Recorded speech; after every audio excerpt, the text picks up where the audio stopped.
Okay, we've been joined a couple minutes early by Coach Sonny Dykes from SMU, so we appreciate that. SMU is 1-3 overall, 1-0 in the American Athletic Conference. SMU was in action last Saturday against Navy. SMU won the game 31-30 in overtime. Mustangs are back at home this Saturday at Gerald J. Ford Stadium in Dallas. They'll be playing Houston Baptist.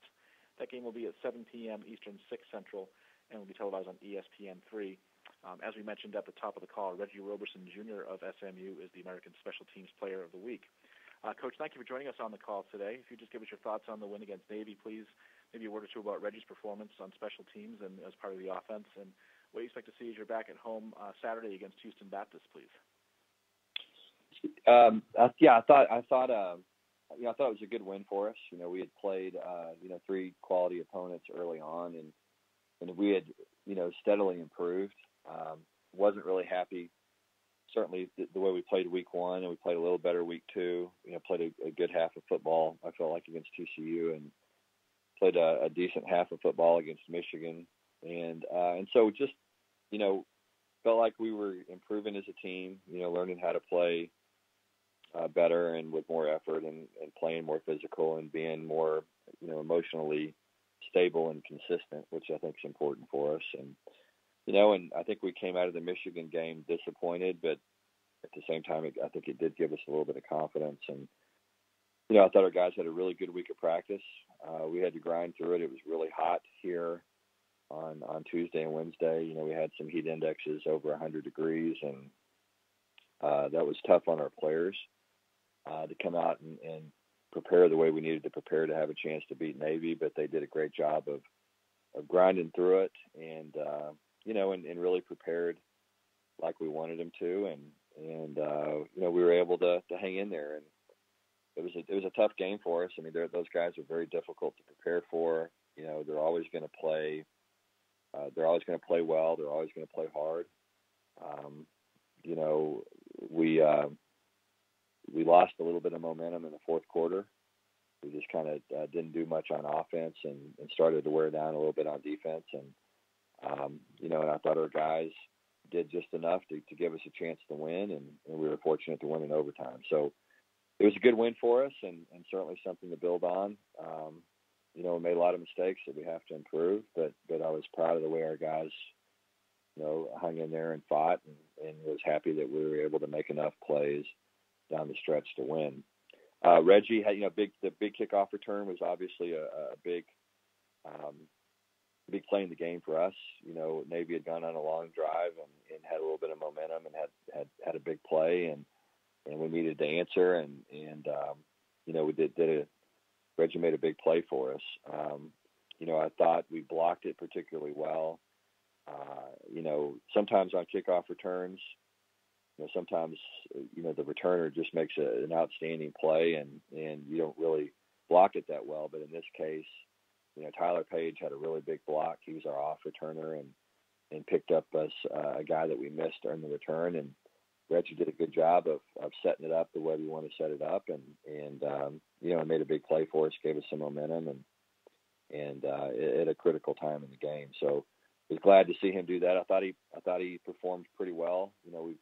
Reggie's been a good addition to our program, but he's just hadn't been healthy yet, really, and so we were still trying to play catch up a little bit in terms of developing him as a wide receiver and getting him on the same page with our quarterbacks, and still a little bit of a work in progress just from an injury standpoint. But I thought he performed well Saturday, and I think he has a chance to be a really good player around here if we can get him back healthy and he can develop some consistency.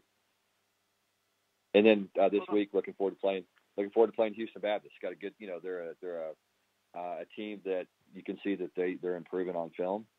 One week one, and to me, just going through and watching them, week one they won big and probably not against a great opponent, but then you could see the improvement in the team really in week 3 in the game that they lost. But you can see how the quarterback is improving, and I've been impressed with their offensive line. They've got a good running back, and I think they're playing really hard on both sides of the ball.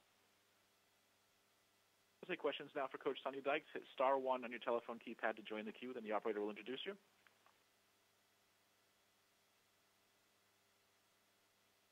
Thank you. We can now take our first question from Mark Narducci of the Philadelphia Inquirer Daily News.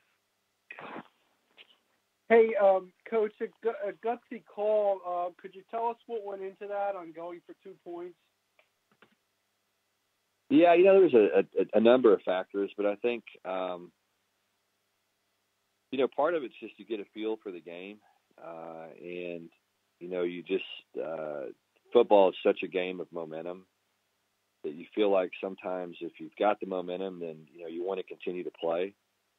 I've coached in a bunch of overtime games through the years where, we were the team that was either rallied or we were the team that was hot or their defense looked tired or whatever the case was. And you said, you know what, we want to extend this game as long as we can because, we feel like the longer the game goes, the better chance we're going to have to win it. And so in those situations, you kick the extra point. In the situation we had Saturday, we were banged up defensively. We had a lot of guys, limp off the field. We had a lot of ankle injuries. It sometimes happens when you play against a team like Navy where they're going to, block you below the waist and within the rules. Their guys always play within the rules, and I got a lot of respect for the way they play. But, we were a little bit banged up defensively. That style of offense is really built to be efficient in the red zone, because it doesn't really change. Most of the time when you throw the ball, the closer you get to the red zone, the more the field condenses and the smaller the windows are, and it makes it more difficult to score. But when you run the ball the way Navy runs it, and how efficient they are, and you use 4 downs to move the ball, playing overtime football, you're at a significant disadvantage against that style of play. And so, when we scored, I just felt like it was important for us at that stage to try to win the game, and we had a play that we felt good about. We had a play that we'd been practicing really since the very beginning of fall camp, and we just felt like had an opportunity to execute it and win the game right there. So that's the decision we made. How much anxiety was there waiting all that time for them to decide whether the formation was okay? Yeah, I never really understood that because, my understanding, was it couldn't be overturned because there wasn't a flag on the play. And so, I'm not quite sure what all took place. It's one of those things where, we won the game and I kind of moved on. But I wasn't quite sure why there was a conversation or what the discussion was about. That could probably be, answered better, by somebody from the league. Thank you. Thanks. Thank you. We can now take our next question from Dan Tortora of wakeupcalldt.com. Good morning, Coach. How are you? I'm doing well. How about yourself? Doing well. Just to get that first victory for you at SMU, just what you can say about, I know that you guys have been close in other games here, and just what, this victory means for the team, what it does for the morale and moving forward. Yeah, I think, I think the thing that has been, really, has been kind of our philosophy since we took over as a coaching staff has just been, let's just get better. Let's improve. And, we set the bar really low in week 1.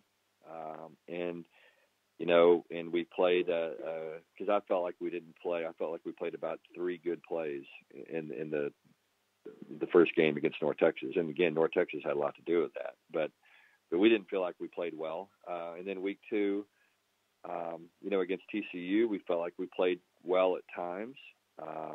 We didn't, wasn't as good as we needed to have a chance to beat a top 20 football team. And then same thing week 3. We felt like we were learning how to compete. We felt like we were playing harder. All those kind of things that if you don't play hard, you're not going to beat anybody in college football. That's the thing I think that we know as coaches, and sometimes the players don't believe it. But if we play like we played, against North Texas, against Houston Baptist, I mean, we'll lose and we'll lose big.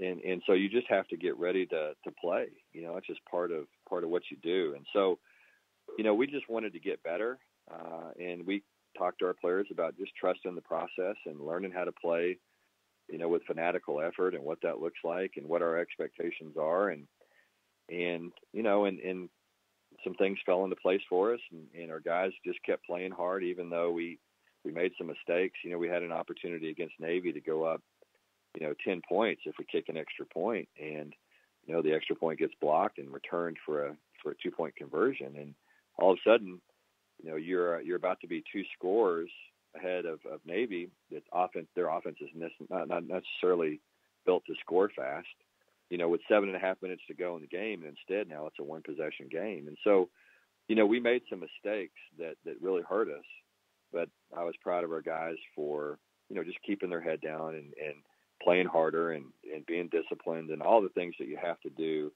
to give yourself a chance to win. And so it's a process for us right now to go through that and to do those things. But, you know, I think we got better. And then as far as William Brown and Ben Hicks, just what you can say about, you know, utilizing them moving forward and just what you've taken away from starting with Hicks, working in Brown, and then obviously Hicks doing some good things in this game, but Brown having the majority of it.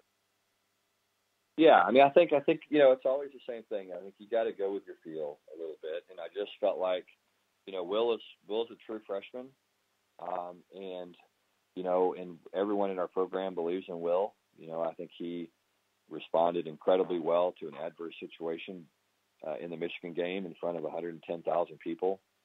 You know, it was his first significant action. He, you know, that never bothered him, didn't concern him. You know, I felt like at the end of that game Saturday, where we were banged up at running back. 2 of our 3 running backs were out of the game with injuries. Braden West had carried the ball, had touched it, you know, 35 times and was, you know, worn out. And so I felt like, look, we need to throw the ball in order to be able to score here.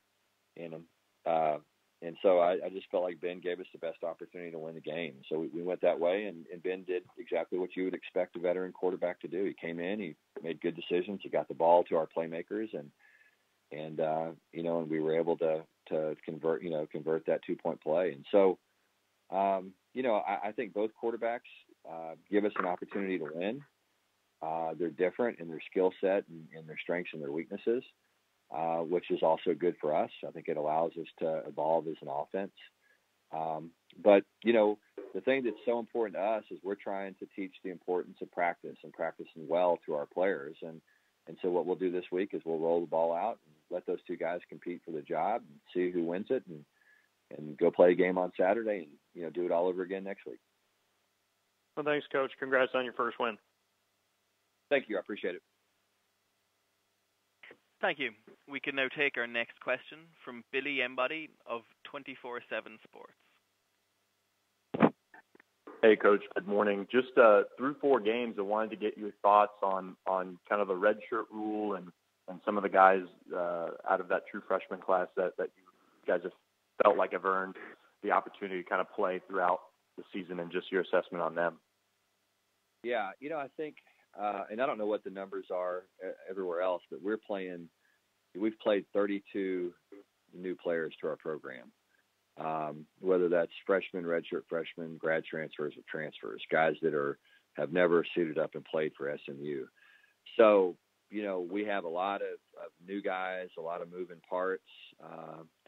You know, I would think, I don't really know, but I would think that number would be probably as high as any number in college football. And I think it shows, number one, that we're a young program, and number two, that we've had, you know, an influx of new faces.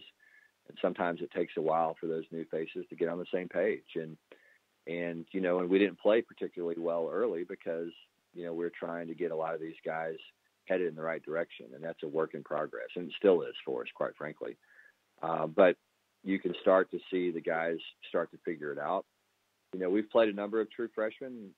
You know, we think that we've got a plan that we're trying to utilize the guys. And part of it, you know, you have a plan, and then you adjust your plan because of injuries, and then you adjust your plan again because of more injuries, and you adjust your plan again because of performance and contributions that guys can make, whether it's on special teams or, whatever the case may be. And so, and then all of a sudden you have a true freshman that you think, well, we're going to play him in 4 games and redshirt him. Well, then he starts to emerge and become a really valuable player for your team. And so, all those targets are moving targets right now. As I said, we had a pretty good plan and we've had to change it a couple of times, and I'm sure we'll continue to change it. But we've played a lot of young guys. I'm proud of the way they played. There's been some growing pains because of it, but I think it bodes well for the future of our program. And just one, I guess, freshman that's kind of stood out to me is Terrence Newman, just how much he's played and thoughts on him. Yeah, Terrence is one of those guys that just gets better every week. I think Terrence is, comes from a really good program here locally, Duncanville High School, very well coached. Coach Samples does a great job. I think he's one of the great high school coaches in Texas, and he's got a great track record, been very successful. Terrence was probably not in as good a shape as he needed to be when he reported, and so he's been a little bit of a work in progress. We've tried to get him into better shape. We've tried to teach him what it takes to perform at this level. But he's a very explosive, powerful, strong kid, that has a quick first step. I think he's exceeded our expectations in terms of playing early and kind of where he is right now. I think he can become a lot better player than he is, and I think he will. He's just got to continue to be consistent and develop and work hard and really understand what it takes to be a really good college football player at this level. But we're proud of the way he's played, and I think he's just getting started. Thanks, Coach. Congrats on the win. Okay, appreciate it. Coach, thanks so much for your time today. Look forward to hearing from you once again next Monday.